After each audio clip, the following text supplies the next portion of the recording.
Ito lang po Pony Band. Please like and share. Powered by 1904 Thoughts and Sound.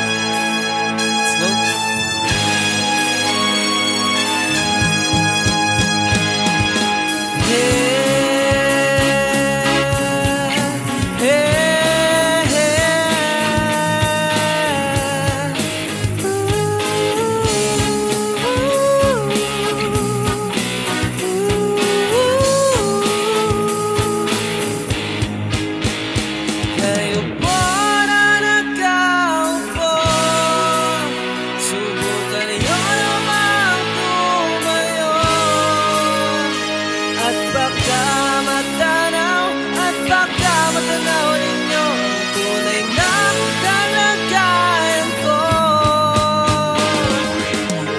Nandiyan po ba kayo sa loob ng malaking bahay at malawak na bakuran? Mataas na pader, pinapaligiran at nakapilang mga mamahalin sasakyan.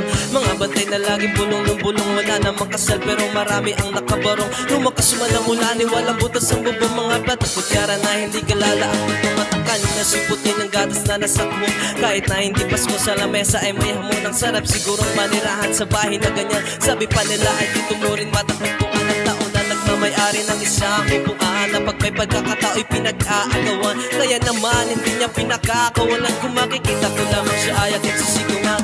Para nagkaupo, subukan niyo namang tumayo at baka matanaw, at baka matanaw ninyo ang tunay na kalagayan ko. Mawalang galang na po sa taong nakaupo, alam bang patakan ng bigas namin, hindi puno ang ngiti ng bahay namin. Pinagtapit-taping yero sa gabi, sobrang init. Tumutunog ng yero, dati kaya milihin o pang ilagay sa inumig. Pinakulong tubig sa lumata ko rin uling-uling. Gamit ng panggatong na inanod lamang sa estero na nagsisilbing kusina sa umaga. Aming banyo ang aking ining na may kayaman ng isang kalder na nagagamit kapag ang aking ama ay sumeldo. Pero kulang na kulang pa rin, ulam na tuyot asin, kasi peta sa paghapit kakasyahin. Di ko alam ko talagang maraming harang kung mataas ang ambako doon nagbubulag-bulagan lamang po kayo. Kahit sa dami ng pera nyo, walang doktor na makapagpapalino ng mata nyo. Kaya huwag kang masyadong halata, bato-bato sa